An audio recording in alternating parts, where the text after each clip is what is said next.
আসসালামু আলাইকুম সবাইকে। আমি শিহাব বিউ বাংলাদেশ থেকে। তো আজকে আপনাদের কিছু তথ্য দেওয়ার জন্য ভিডিও করতেছি। তো সম্পূর্ণ ভিডিও দেখার জন্য অনুরোধ রইল। তো তথ্যটা এটাই যে এখন যে সিচুয়েশন অতিরিক্ত গরমের মধ্যে আপনি ফোনটা কীভাবে ব্যবহার করবেন, বা অনেকের কাছেই আসলে এই জিনিসটা শুনি বা ফোনে ওভার হিটিং হচ্ছে, প্রচুর ব্যাটারি ড্রেন হচ্ছে, পারফরমেন্স ড্রপ করতেছে। এখন এই সিচুয়েশন আপনি কী করবেন? তো চলুন আমরা সেই বিষয় নিয়ে কথা বলবো। তো সবাই ধৈর্য সহকারে সম্পূর্ণ ভিডিওটি দেখার জন্য অনুরোধ রইল।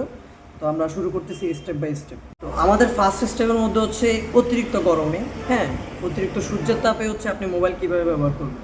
দেখেন, সরাসরি যদি আপনার ফোনে যদি স্ক্রিনের ওপরে যদি সূর্যের তাপটা সরাসরি পড়ে, অবশ্যই আপনার ফোন ওভার হিটিং হবে। তো এই সময়টা আমাদের একটু ছায়াতল অবস্থায়, মানে যেখানে একটু রোদ কম আছে সেই জায়গাগুলোতে আমাদের ফোন ইউজ করাটাই মেইন কাজ। তো আমরা অনেকে আসলে রিয়েল লাইফে বাইরে কাজ করি, বা অনেকে আবার অফিস আদালতে কাজ করি।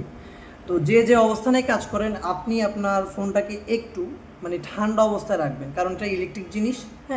এটাতে তাপ পড়লে, রোদের তাপ পড়লে অবশ্যই এটা হিটিং হবে, এটা স্বাভাবিক, এটা আসলে অস্বাভাবিক কোনো কিছু না।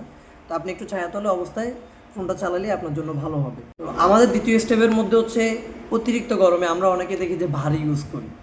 আপনার হয়তো কাজ থাকতে পারে ফোন দিয়ে, আপনি হয়তো জব করেন, জবের ক্ষেত্রে সারাক্ষণ আপনাকে অনলাইনে থাকতে হয়, বা অনেকের গেম খেলার প্রবণতা থাকে, অনেকের আবার ভিডিও দেখার প্রবণতা থাকে, বা অনেকের ভিডিও এডিটিংয়ের একটা প্রবণতা থাকে। তো সব কিছুই আসলে আপনার থাকতেছে, কিন্তু আগে যেরকম আপনি ঠান্ডা অবস্থায় যেরকম ফোনটা ইউজ করতেছেন, এখন আর ওই রকমভাবে আসলে ইউজ করা যাবে না। আপনি গেম খেলেন, গেম আগে যদি 3 ঘন্টা খেলতেন, এখন সেটাকে কমাই দিয়ে 1 ঘন্টা বা 1.5 ঘন্টা খেলেন।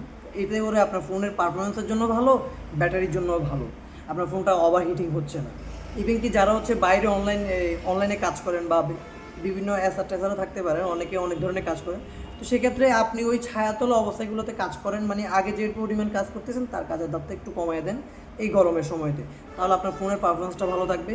ইভেন কি আপনার অযথা অনলাইন চালু করা থেকে বন্ধ থাকবে, মানে আপনার ফোন এখন অনলাইন কোনো প্রয়োজন নাই, তারপরে অনলাইন আপনি চালু করে রাখছেন।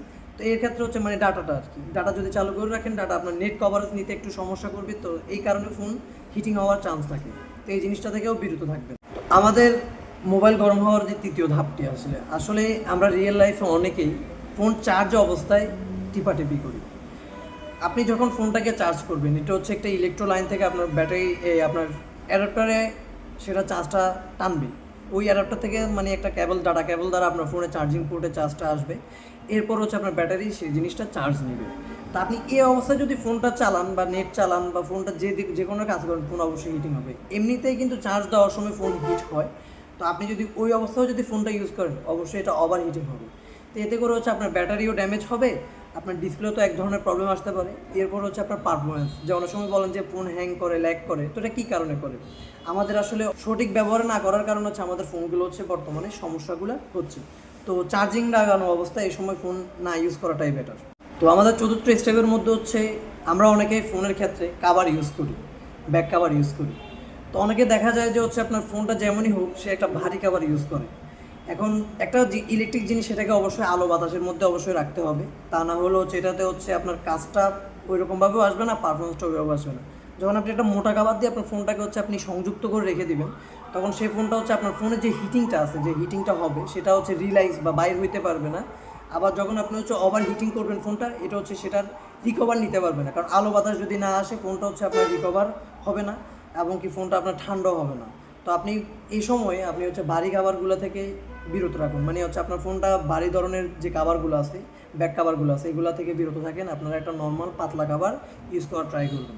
আচ্ছা, তো আমাদের আরেকটা স্টেপের মধ্যে অনেকে দেখি ফোন ইউজ করার সময়, আপনার ব্যাকগ্রাউন্ডে অনেকগুলো অ্যাপ জমা রাখেন। তো ব্যাকগ্রাউন্ডের অ্যাপগুলো এতগুলো আসলে জমা রাখার কোনো প্রয়োজন নেই। আপনি একসাথে 3-4টা অ্যাপসের কাজ করতেছেন, কাজ শেষ এগুলো রিমুভ করে ফেলেন।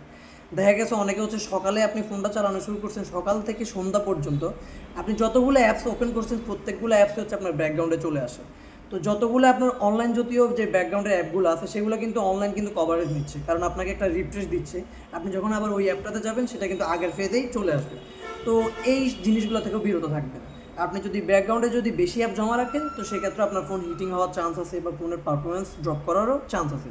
তো অপ্রয়োজনীয় ফিচারগুলো বন্ধ রাখুন, যেমন জিপিএস। আপনার লোকেশন কিন্তু সারাদিন প্রয়োজন হয় না, লোকেশন, তারপর হচ্ছে ব্লুটুথ, হ্যাঁ, এসব জিনিসগুলো হচ্ছে আপনি বন্ধ রাখতে পারেন। আপনার যখন প্রয়োজন ব্লুটুথ আপনি তখন চালু করছেন, আপনি ফোনের সাথে কিছু একটা কানেকশন করছেন, করে যখন কাজ শেষ সেটা বন্ধ করে দেন। এরপরে জিপিএস, অনলাইন যে ট্র্যাকিং বা যা আপনার লোকেশন, এই লোকেশনটা হচ্ছে আপনার সারাক্ষণ চালানোর এখন আর কোনো প্রয়োজন নেই। আপনার ফোন যখন ওভার হিটিং হবে, ভুলেও কেউ হচ্ছে আপনার বাসায় যদি এসি থাকে এসির নিচে নিয়ে ধরবেন না, বা ফ্রিজ আছে আপনার ফোন ওভার হিটিং হয়ে গেছে ফ্রিজে গিয়ে রাখবেন, এরকম জিনিস করবেন না। এতে করে হচ্ছে আপনার ফোনটা যখন হিটিং হচ্ছে আপনার মাদারবোর্ডের সমস্যা হতে পারে। এর ফলে হচ্ছে আপনার মাদারবোর্ডের যে কোনো ছোটোখাটো আইসি থেকে শুরু করে বড় ধরনের আইসি যদি একটা যদি ড্যামেজ হয়ে যায়, আপনার ফোনের অনেক ধরনের বড় সমস্যা হবে, ইভেন কি পারফরমেন্সও ড্রপ করবে। তো সেক্ষেত্রে হচ্ছে আপনার ফোন যখন ওভার হিটিং হবে, তো তখন হচ্ছে আপনি ঠান্ডা মানে তাড়াতাড়ি ঠান্ডা করতেও যাবেন না এবং কি ফ্রিজেও রাখবেন না। আমি যতগুলো আসলে কথা বলছিলাম সবগুলো হচ্ছে আপনার ফোন অতিরিক্ত গরমে ব্যবহার করার কিছু প্রয়োজনীয় টিপস, এগুলো মেনে চললে আপনার ফোনে আশা করি কোনো সমস্যা হবে না। ধন্যবাদ সবাইকে এতক্ষণ ধৈর্য ধরে আমার ভিডিওটি দেখার জন্য, সম্পূর্ণ ভিডিওটি দেখার জন্য। এরকম আরও মোবাইল সম্পর্কিত কিছু টিপস জানতে চাইলে আপনারা কমেন্ট করতে পারেন, বা যদি ভিডিওটি ভালো লাগে অবশ্যই লাইক শেয়ার দিবেন। আর যেহেতু এটা আমার ইউটিউব চ্যানেল আছে, ইউটিউব চ্যানেলও আপনারা এটা সাবস্ক্রাইব করে দিয়ে আসবেন। আপনি এসব জিনিস মেনে চললে আপনার ফোনের জন্যই বেটার, ভালো ফোন ইউজ করতে পারবেন অনেক দিন যাবৎ। আপনার হাতে যে ধরনের ফোনে থাকুক সেটা অনেক দিন যাবৎ ইউজ করতে পারবেন। তো সবাইকে আমার সালাম জানাচ্ছি, ভালো থাকবেন, আসসালামু আলাইকুম।